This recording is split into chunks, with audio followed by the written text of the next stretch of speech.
Parliament's broken for its winter break, but not before another tumultuous question time, the last before the government reveals the design of its carbon tax. The tax is understood to begin at $23 a tonne, $3 lower than Kevin Rudd's abandoned CPRS, and it will be narrower in scope too, hitting fewer companies, as our political correspondent Tom Eagleton reports from Canberra. With petrol out, the carbon tax will now just cover 500 businesses. The government's been insisting 1,000 would pay right up until yesterday. I mean, how do you lose 500 companies? They're like aircraft carriers, but much bigger. What are they, in the dispatch box? Are they there? Are they under the tables? Where are they gone? Where are they gone, Mr Speaker? The opposition was making the most of question time. The government timed Sunday's unveiling of the carbon tax to coincide with Parliament's winter recess. She won't face questions in this Parliament, and now, Mr Speaker, she turns her back. How childish, how immature, how cowardly is this Prime Minister? But the Prime Minister says she'll have plenty to say after Sunday. And the Leader of the Opposition increasingly will be exposed as someone who went about generating fear with hollow and untruthful claims, no ideas for the future, just relentless negativity and the saying of no, no and no. No, no, no. No. Labor's already launched an online attack ad against Tony Abbott, focusing on what it says is his favourite word. No. No.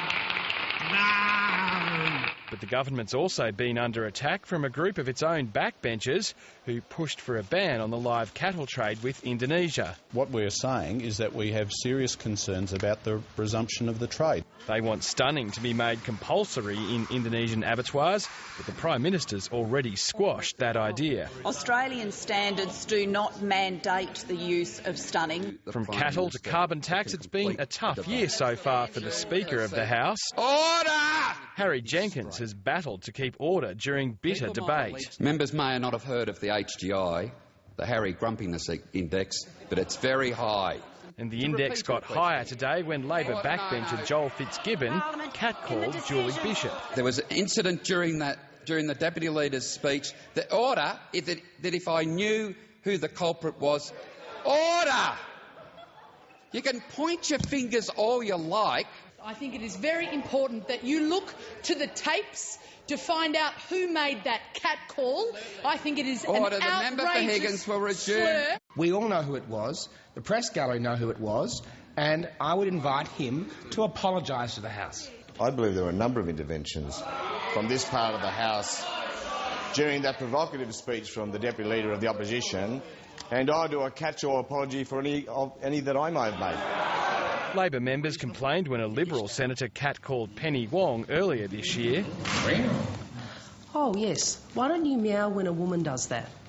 That's a good idea. The Prime Minister showed consistency in taking Joel Fitzgibbon to task. I will be requiring him to apologise personally to the Deputy Leader of the Opposition. Mr Speaker, I rise simply to thank the Prime Minister for what was an extremely gracious statement after what was quite a taxing debate. I thank both leaders. I genuinely thank both leaders. And so the House was able to rise on a more civil note than sounded throughout most of the year. Just a few more days now until the carbon tax is fully revealed, and with it, a whole new round of arguments. Tom Eagleton, Late Line.